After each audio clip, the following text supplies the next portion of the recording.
Hello dear students.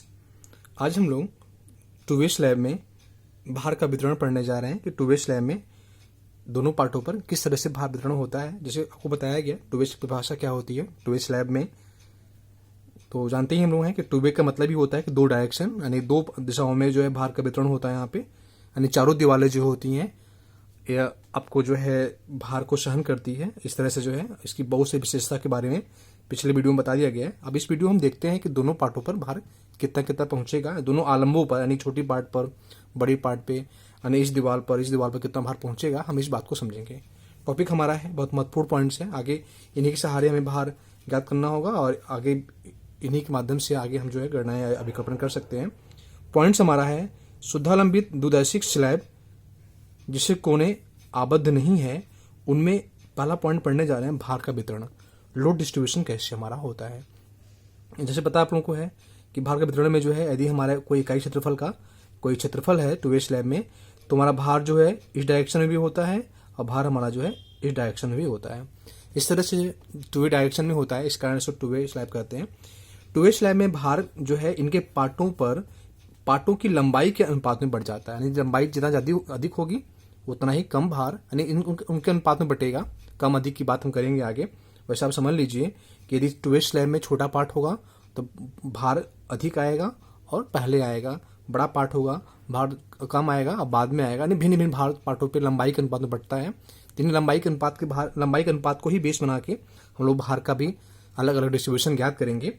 आइए देखा जाए भार के स्लैब में पार्टों पर भार का वितरण जो है ग्राशर-फ्रैंकिन विधि द्वारा ज्ञात किया जाता है।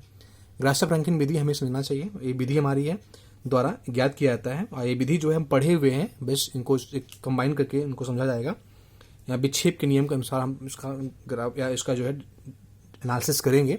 आइए देखा जाए। तो सबसे पहले जो है यहाँ आपका जो है एक स्लैब है, जिससे मान लीजिए कोने हैं सब, और इसमें बात जो है इसमें इसकी लंबाई यल है, बड़ा पार्ट, छोटा पार्ट जिसकी लंबाई बी है।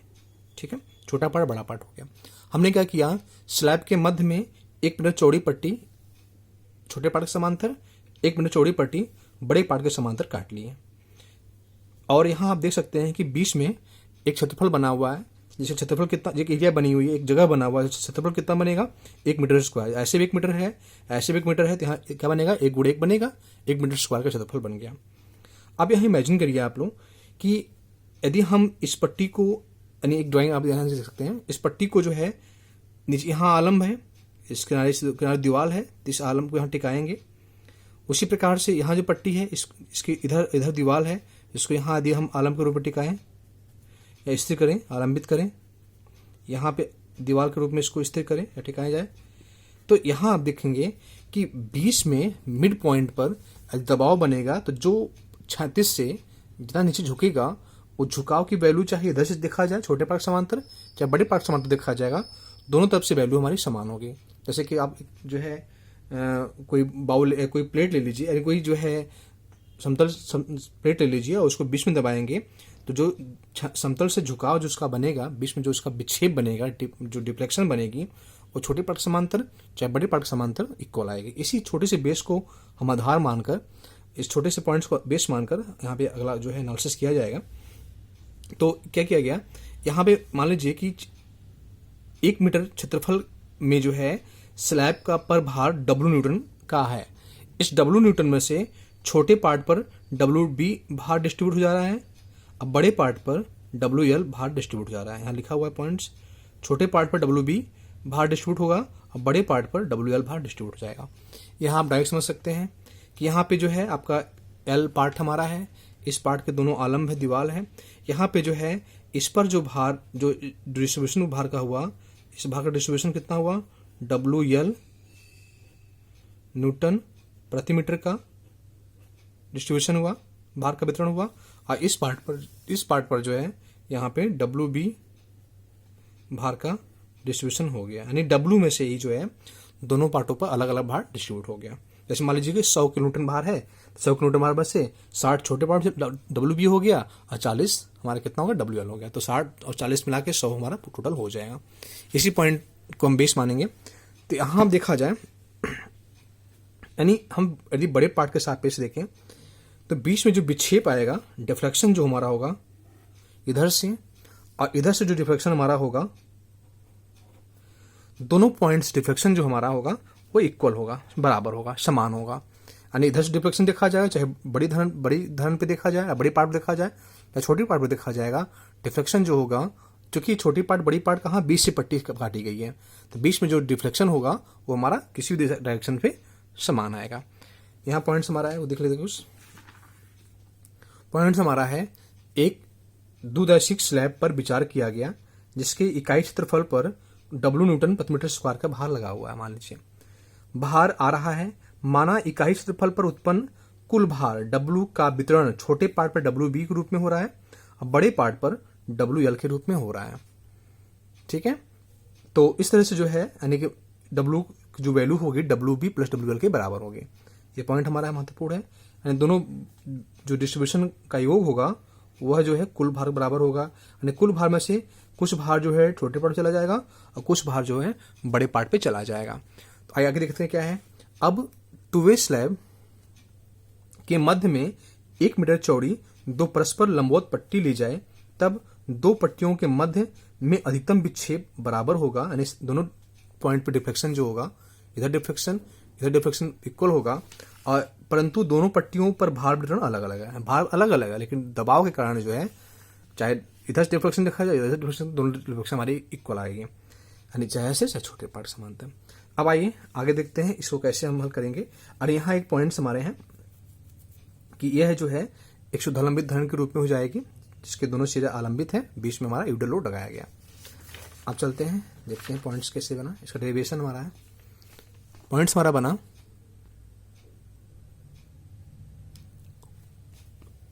अब पट्टी AB में अधिकतम विक्षेप।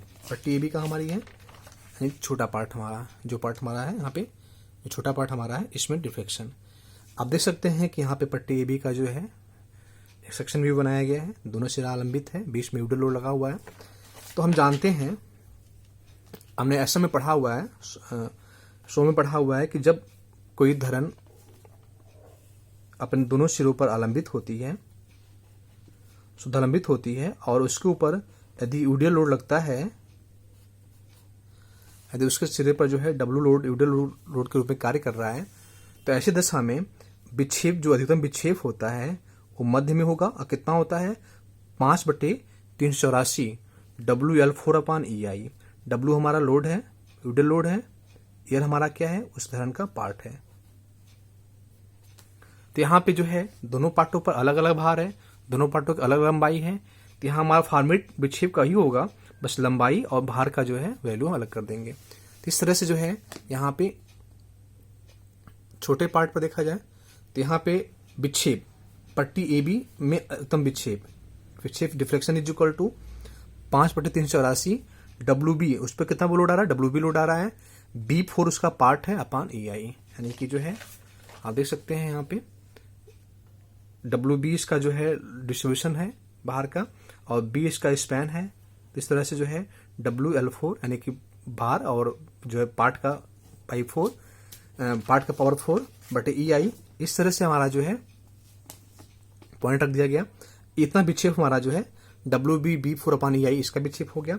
इसी प्रकार से पट्टी CD में अधिकतम विक्षेप, पट्टी CD कौन सी है बड़ी पार्ट वाली, यानी हमारी जो A पट्टी है वो CD पट्टी है।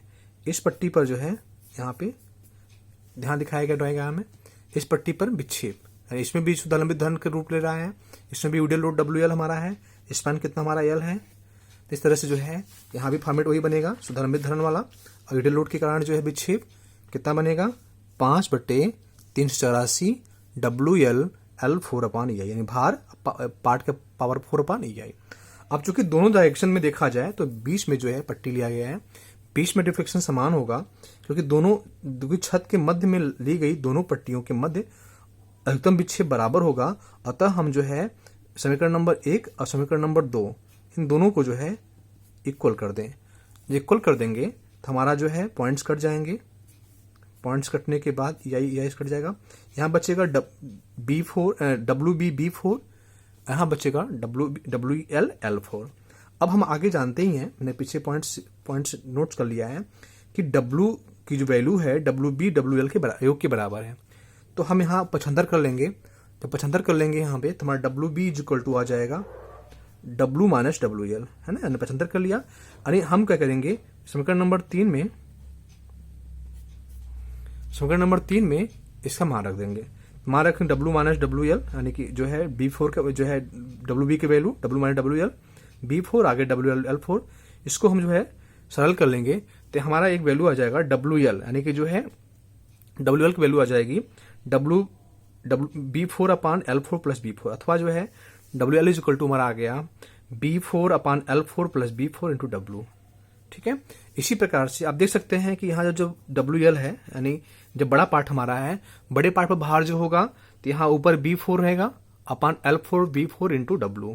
उसी प्रकार से यदि हम छोटा पार्ट लेंगे, छोटे पार्ट पे हल करेंगे और इसको हमने 75 कर लिया, तो यहाँ WB इज इक्वल टू आ जाएगा, जैसे यहाँ पे WL है तो यहाँ पावर अंश में क्या है B का 4 है, तो यहाँ B होगा तो यहाँ L का 4 होगा, उल्टा यहाँ L है तो यहाँ B का 4 होगा, यहाँ B है तो यहाँ L का 4 होगा। नीचे हर क्या होगा, हर समान रहेगा, L4 B4 देख सकते हैं, इंटू W दोनों में समान है।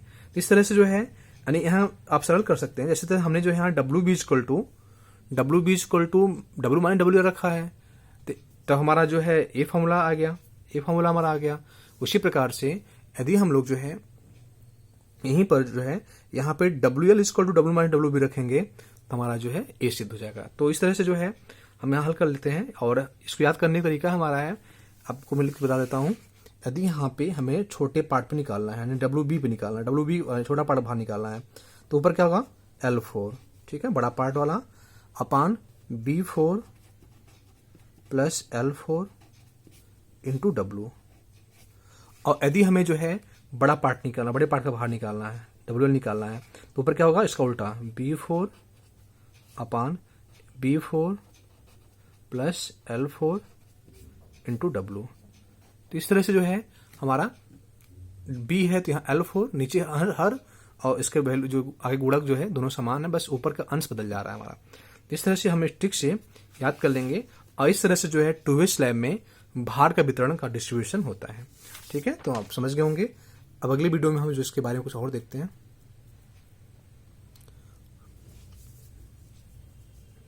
धन्यवाद।